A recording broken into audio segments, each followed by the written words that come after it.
Welcome back to session 2.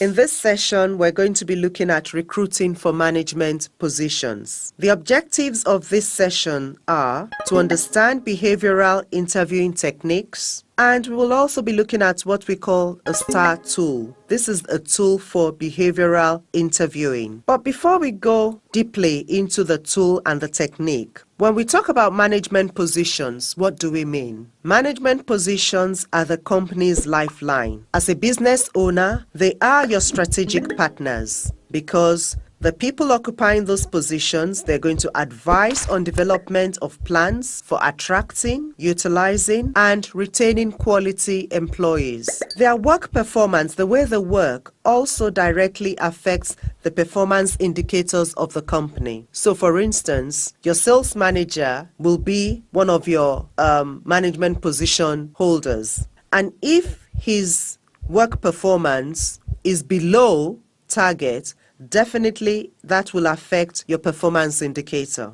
The management style of these positions also matter because it affects the staff's work attitudes. And again, they represent the company's corporate culture.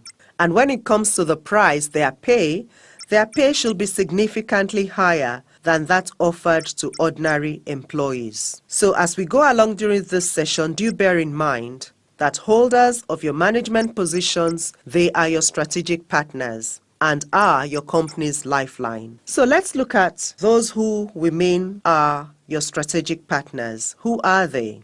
On this slide, you can see that we refer to those who occupy the management position and functional managers. As an SME, you may not have maybe director of finance, sales director. You may not give them those titles. However, you're most likely to have a sales manager, an accounts officer. They are your key staff. And what are their roles? They're going to advise on developing and implementing short and long-term objectives. Because as your strategic partner, you as the company owner, you would have shared with them what your objectives are. They will also monitor the implementation of these objectives, and they are the ones responsible for managing the company's human, financial, and physical resources. Let's look at your perspective when it comes to recruiting. Your perspective on recruitment is central to successful recruiting. From the slide we are looking at now, we can see all the different points of view that you may have in recruitment. Your perspective as the company owner is the compass that directs the recruitment policy of the company. So, the company owner is known as the recruitment compass. That is the one who gives the direction. For instance, looking at the slide, the company owner should let HR know if he or she is willing to offer a key position to a recent graduate or the number of years experience that you would like. Another thing to indicate might be a preferred age range or the level of qualification. So all these factors, all these points of view are things that the company owner should share with HR so that these factors and these points of view will be taken on board by HR when it comes to recruiting. Let's see how having a clear and consistent recruitment policy can help your business. A clear recruitment direction from the owner will allow all staff members to guide their activities in accordance with the owner's expectations. So, when we look at the slide we have now, we can see that once the direction for the recruitment policy is there, this will help your departments to be well coordinated, which will in turn lead to a mutual understanding between the staff and the management, and ultimately it will promote your company's image. If the company's image is being clearly and consistently portrayed to candidates during the recruitment process, this will influence the candidate's loyalty and commitment to the company on the long run. So when you are carrying out interviews, what should you do? I'm sure most of you know what you shouldn't do, but let's look at some critical things that you need to do. Firstly, during your interview, you are attracting the candidates. So you need to inspire confidence in the candidates, respond clearly to all their questions, and convey goodwill about your company. because ultimately you want to attract the candidate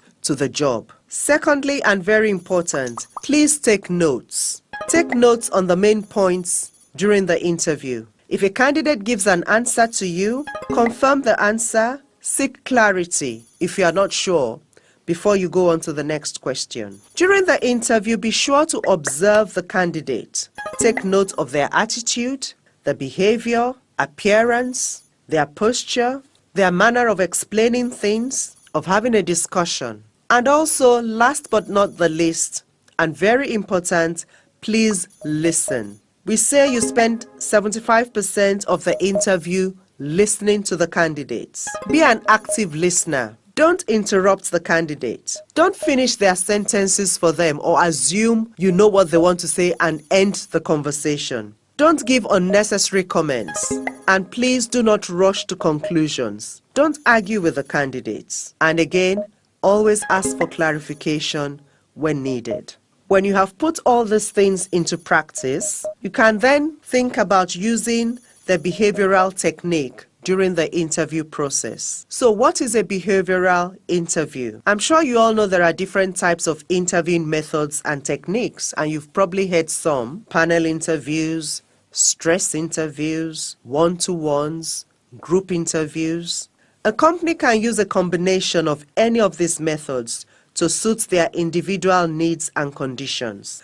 But the behavioral interviewing technique is one that is used to evaluate a potential employee based on their past experience to understand the way they can react in various job-related situations in order to determine whether he or she is going to be suitable for the position. So what we're saying is that this technique is based on the belief that behaviors reflected by candidates in the past is the best predictor of their future performance. Let's look at the stages of this behavioral interview. So, the first stage is the information provided by the candidate, and that is from their CV, all the information you need. They will have given it to you on their CV or on the application form they completed for you. The second stage is where the interviewer uses the information provided by the candidate to make predictions of their future work performance. And then the last stage is the decision-making stage by the company. So let's look at this technique in detail. The technique is called STAR. And what is STAR tool? What is it? The STAR tool uses situations and tasks to identify and assess the actions taken and the results achieved. So looking at the slide, you can see STAR is spelled out there, but the S stands for situations, the T for tasks, the A for actions, and the R for results. Now, the advantages of using this technique as opposed to all the other interviewing techniques is that, one, it provides information on real people, real events, and so it minimizes your decision making being subjective. It saves time and limits costs. It requires only reasonable interviewing skills, and it does not require any expert analysis. It is suitable for every type of business. So as a small business owner, whatever industry, whatever sector, if you follow this technique, you can't go wrong. Also, it is compatible with our Nigerian culture. And lastly, if you need to persuade members of your team or interview panel when making a recruitment decision, you can do so easily because this tool is objective. It helps your decision making to be objective and not subjective. Let's look at a quick example. On this slide, you can see that we have 3 different sections. The first one is where the interviewer would ask the candidate, for instance, tell us what you did when you noticed that a salesman tried to fabricate sales volume. What was the result of your actions? From this question, you can see that a case has been established.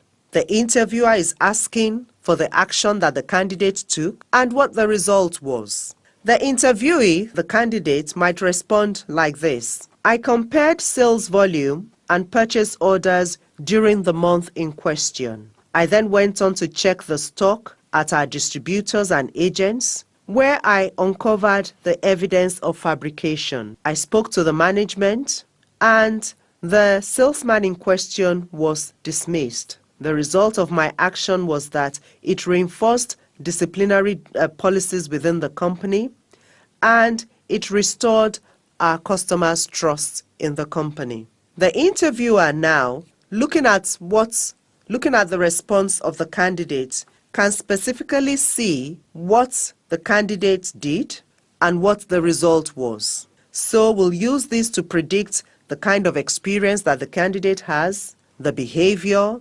problem-solving skills, and most importantly, see whether this candidate is suitable for our company. Again, another sample question might be, tell us the most difficult customer complaint you ever processed. Using the STAR technique, the action will then be, what did you do to persuade the customer to agree with your solution? So if you ask that question, tell us the most difficult customer complaint you ever processed. That is the situation or the task. You ask that question, the candidate responds, but you want to dig deep to establish the action that the candidate actually took. You then go on to further ask, what did you do to persuade this customer to agree with your solution?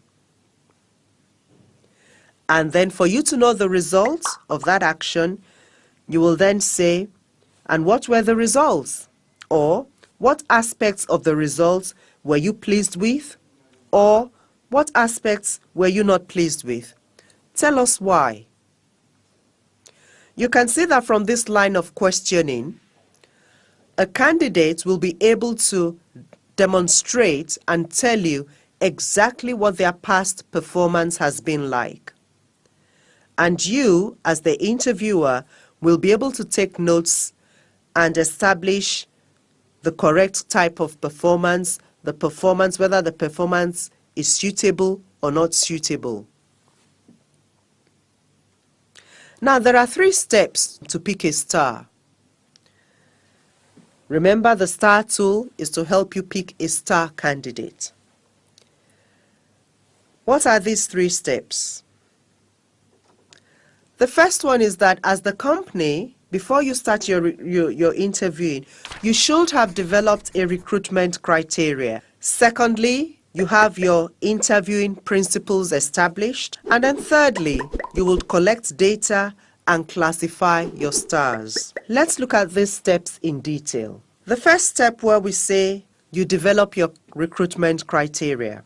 Now, in developing your criteria, incorporate what we call the ask model to determine the competency level of your candidates. What do we mean by ask model? Ask simply stands for attitude, skill, and knowledge. Now, all these 3 elements must go hand in hand to help you determine the competency level of your candidate. Because each one separately, for instance, attitude, is not an indicator of a good fit within the company. Skill is only proficiency in a particular task. And knowledge is not the decisive factor for success. Each job within your company will require a different set of attitudes, skills, and knowledge. And it is these attitudes and skills that defines the employee or candidate's ideal behavior.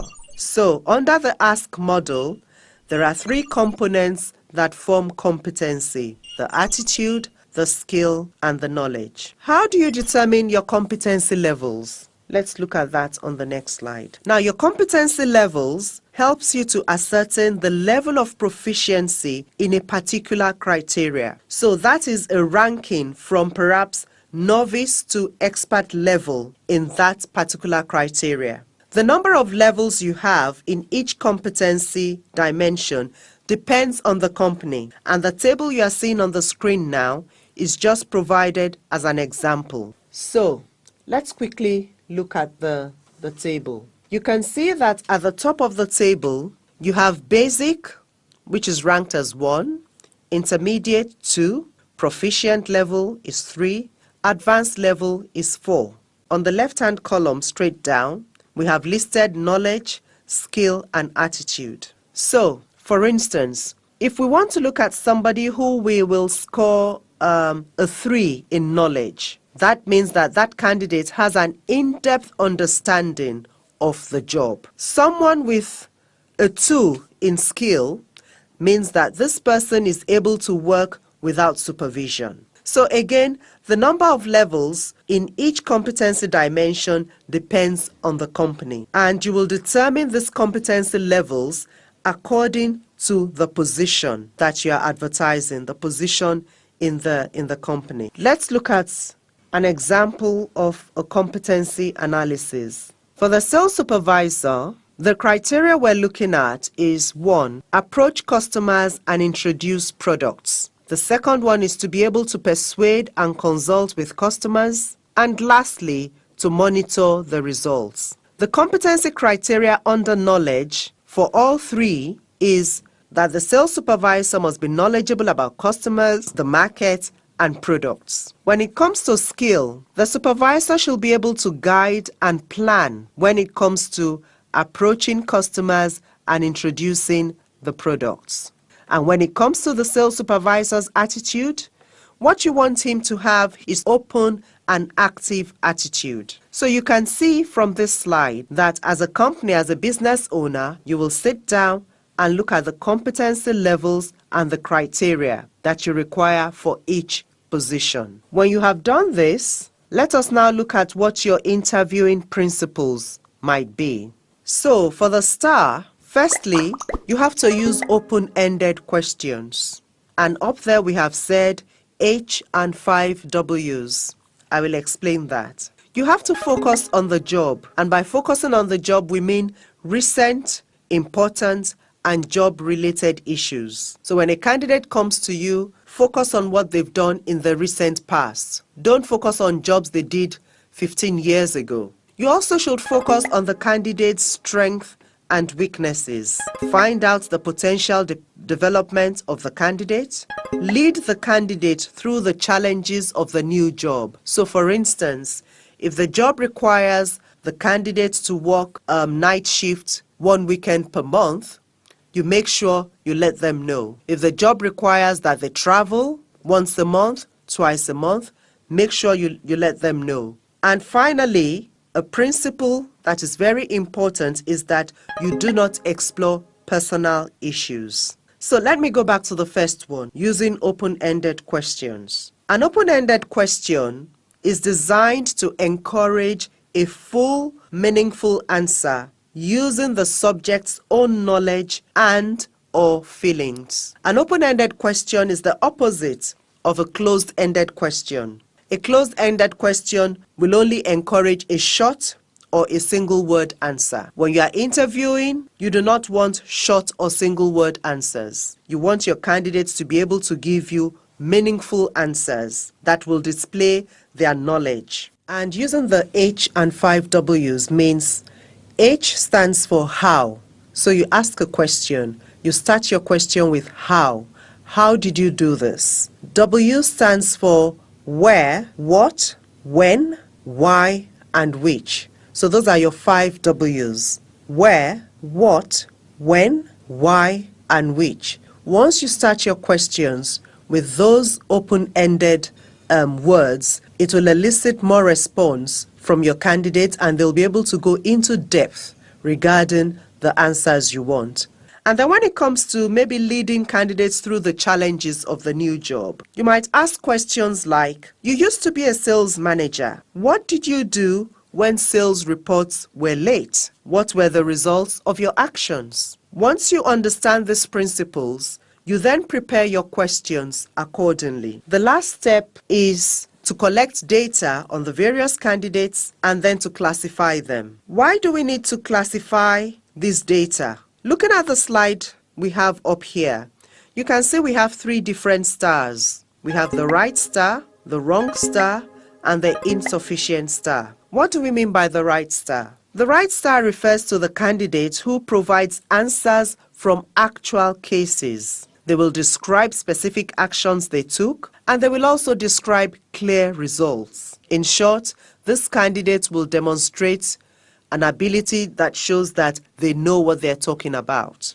When we say a candidate is a wrong star, what do we mean? It means that the candidate doesn't know how to answer the question, or the answers were not specific, very vague, or the answers were very theoretical, something they just read up. The third category is a candidate that we will give an insufficient star. That means that this candidate did not display a depth of knowledge, lacked knowledge. They lacked experience, and they lacked any results that they could talk about. When we come to classify the stars, what this helps you with as an interviewer is that, one, it helps you to evaluate the candidate's experience and see how candidates reacted in past situations. Secondly, it helps you to identify whether a candidate's answers are sufficient or they need to be explored further. Lastly, it will help you to easily make a final decision when, for instance, for the same star question, different candidates give different answers. So how do we then assess and make a decision? After collecting the data and classifying the stars, the first thing you need to do is to analyze the data you have. You then evaluate and compare the data and ultimately make a decision. Step 1, data analysis. On this slide, you can see that we have a chart that shows 4 different levels of standard competency.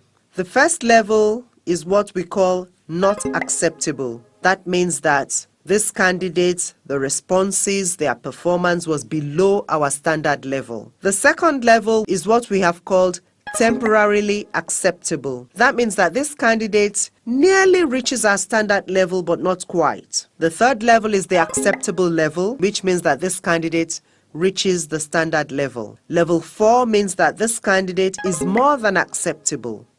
That means that they surpass the standard level. This is the basis for knowing whether candidates reach the competency levels required by the job using the star levels. As a company owner, you will set your own levels. Once you set your levels, during the interviewing process, you are ranking your candidates, so that once you finish your ranking and classification, this is the kind of analysis you will then need to do. Step 2, we then go on to evaluate and compare results. To evaluate and compare results, the first thing we do is we take the weight, which is the score of the candidate, we multiply it by the rank of the star to get the points for each dimension. Next, we take the total points of all the dimensions by the total weight, and this will give us the candidate's average points. And then lastly, we then rank the candidates by average points to get the list of successful candidates. Now let's go on to see how we make our decision. Step 3, making decisions. We use the candidate scores.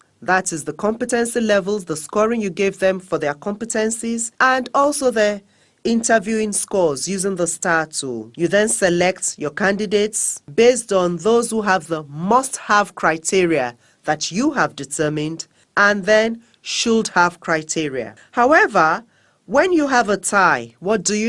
You then consider other factors, and some of the factors to consider might include: will this candidate fit my company's culture? Will this candidate grow professionally within the company? You look at their commitment level. You look at what unique skills they have. Maybe they possess some unique skills that could be beneficial to their own success, to their performance within the company. So for instance, when you are looking at, will the candidate fit your company culture? If your company has a lot of independent-minded individuals, for instance, if the candidate you've seen seems to be more team-oriented and a collaborative type of candidate, then you can easily see that there could be a mismatch there. If you look at that, if you use that factor, for instance, and you notice that kind of mismatch, then you will know that this candidate may not fit properly within your company. Another one is when you look at the commitment level of the candidate. You want to gauge whether the candidate is going to be a job hopper. That is somebody who will jump from one job to the other, from one company to the other every 2 years. Or you want somebody who is going to be there for the long haul, who is going to be committed to your company. In that case, you take a look at their career goals. Do these goals mesh with the position they've applied for? What is their aim? Where are they going? Or is the job they're coming for, that you are interviewing them for? Are they just doing it for the money? Or is it a serious, focused career move? These are all the things that you need to pay attention to when it comes to making a decision where you have a tie between two good candidates. Of course, when you have found your candidate and you want to negotiate with them, salary is not the only factor that you can negotiate. So you have to be willing to negotiate on other factors, such as benefits, opportunities for promotion and development within your company, opportunities for the candidates to be trained and to apply that learning to their job. You let them know how enjoyable and interesting the work is, the kind of working environment it is, if it's a friendly, family-oriented working environment. I know that as SMEs, we can be very conscious of costs when it comes to benefits, but there are lots of inexpensive benefits that an SME owner can adapt or adopt or include as part of their benefits package. Inexpensive benefits such as maybe airtime recharges or even digital TV subscriptions, perhaps membership subscriptions to professional bodies. These kind of benefits will not cost an arm and a leg, as we say. So be willing to negotiate once you've identified your candidate. If you want to negotiate successfully, you need to be able to identify the needs of the candidate. What is driving the candidate? So, identifying what the candidate wants, what do they most want, what are they really interested in, or what motivates them to work. Some candidates, for instance, pay attention to working conditions. Sometimes it can be the actual work that they have to complete or deliver, or it can be the work relationship, work coordination, the leadership style of the owner, the company culture. And then you might have candidates who are interested in flexible ways of working, such as maybe working part-time or on contract. So once you identify what is most important, the most important needs to the candidate, this will help you negotiate.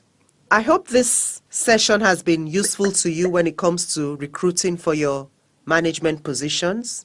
You're now going to take a pause to do an end of session activity before we go on to the next session.